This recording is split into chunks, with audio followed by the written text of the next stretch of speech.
হ্যাঁ জিনি, তুমি ভিতরে আসো। স্যার এই প্রজেক্টে আপনার সাইন লাগবে। তোমার প্রজেক্ট আমার কাছে ভালো লেগেছে, এজন্য সাইন করেছি। তুমি ভেবো না যে তুমি অসুস্থ রয়েছে এজন্য আমি সাইন করেছি।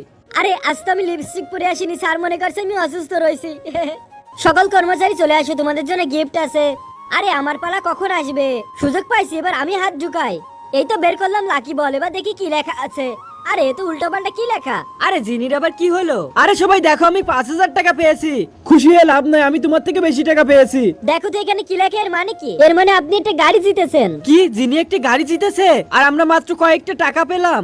আরে বুঝিস না, আমরা কম কাজ করি সেজন্য আমরা টাকা পেয়েছি, আর যিনি বেশি কাজ করেছে এজন্য ও গাড়ি পেয়েছে। কিন্তু এখনো আমার মাথায় কিছু ঢুকতেছে না, এই কার্ডটা আমি কেন পেলাম?